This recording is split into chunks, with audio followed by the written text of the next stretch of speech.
guys, welcome to my channel. And for today's vlog, I have done this little exercise. Now I previously did this exercise, taped it I should say, on another video, but I really didn't like how that came out. The actual activity I was doing was a little bit out of focus.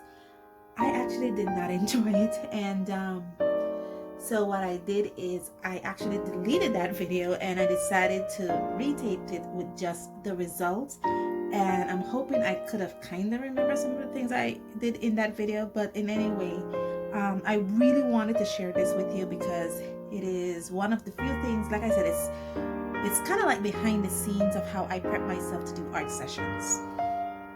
Okay, so what I have here is I have this surface here, which is actually cereal box cover, and I use these a lot as unconventional surfaces.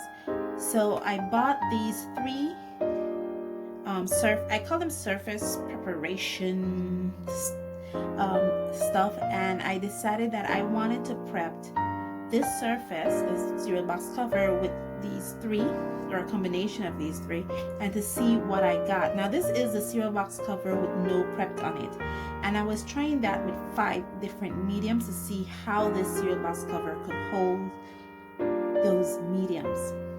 The first medium I did was the Posca pen. Let me show you what I'm looking at. The Posca pen. The other medium I used was the Milan Fluoroglass.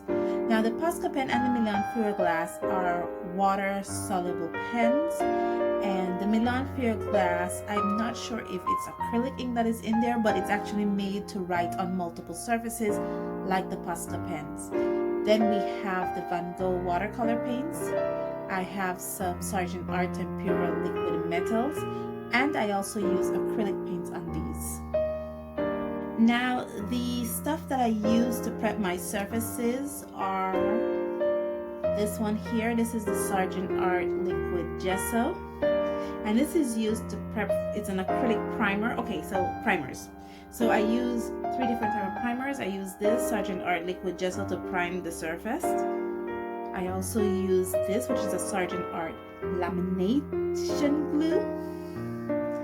And I use this. This is not Sargent Art. This is actually the Daniel Smith watercolor ground. Now there are 4 surfaces here primed, and this is because this middle one here is a combination of the Sargent Art lamination glue to the bottom, and on top I put the liquid gesso.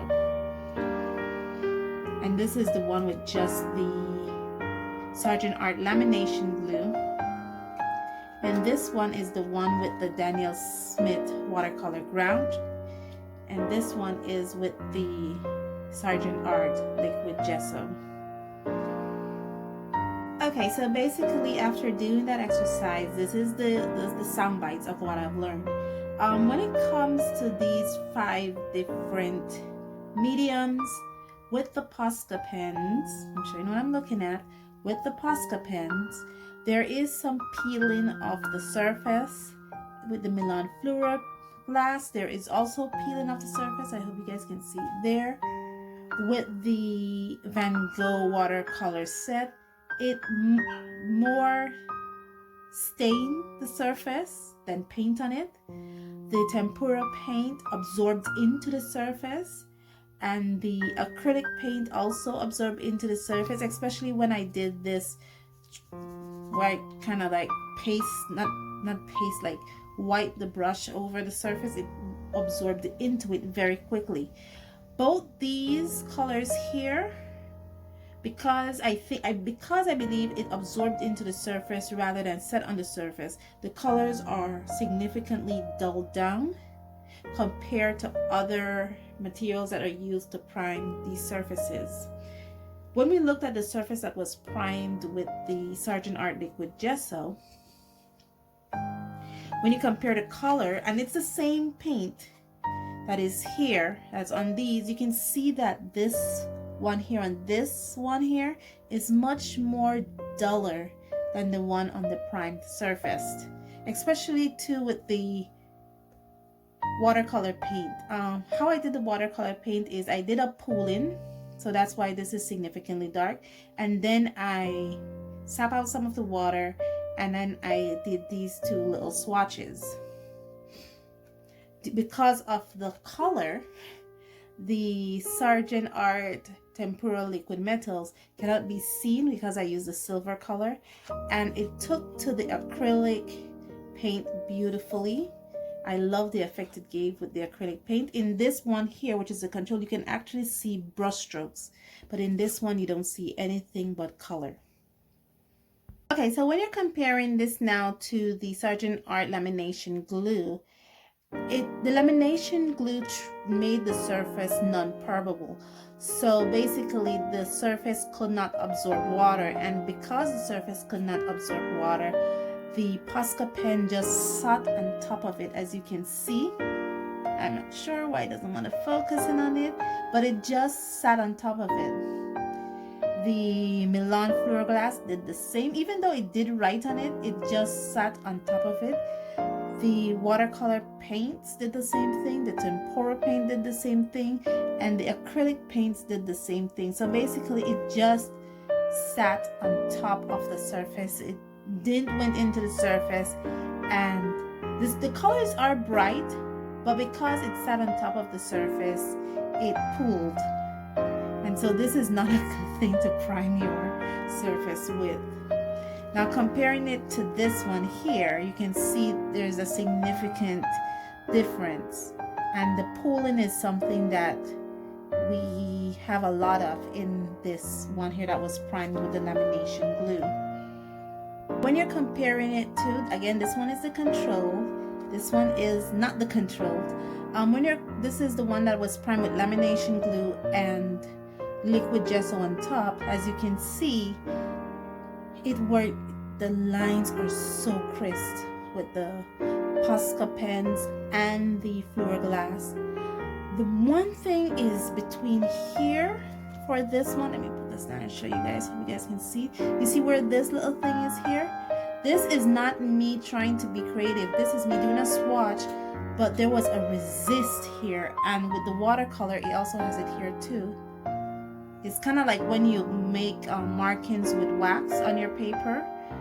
So that little line here was a resist, so the watercolor wasn't able to go on this paper very well. And the tempera paint, as you can see, and then again the acrylic paint came out beautifully.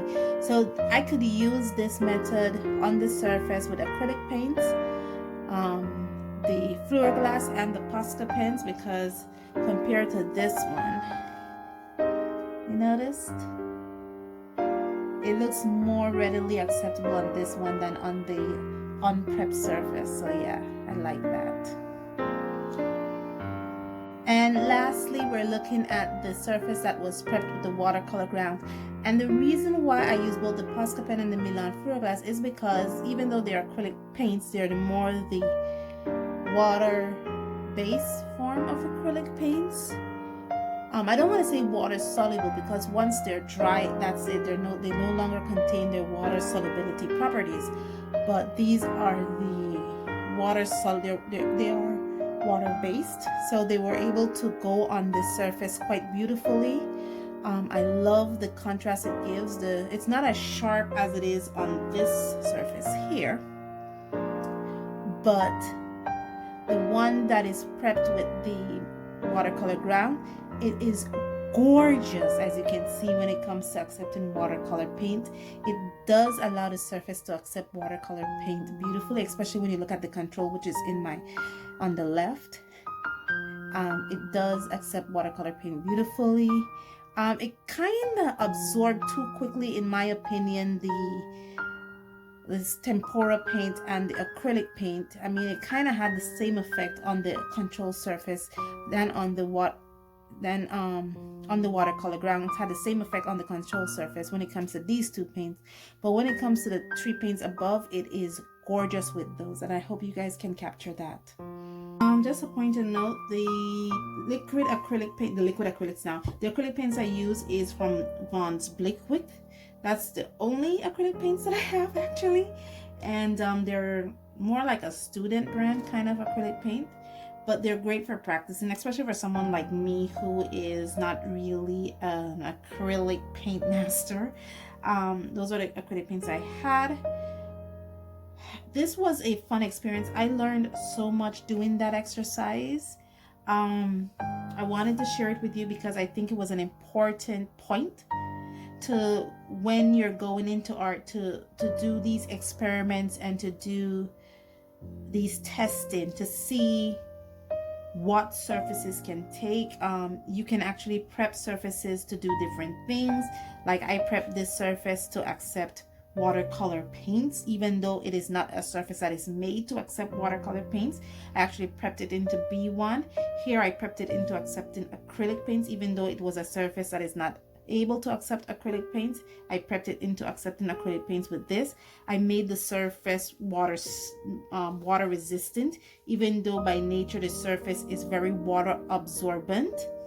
So yeah, doing this exercise, seeing how I could stretch this surface and stretch the limitation of this surface was very informative.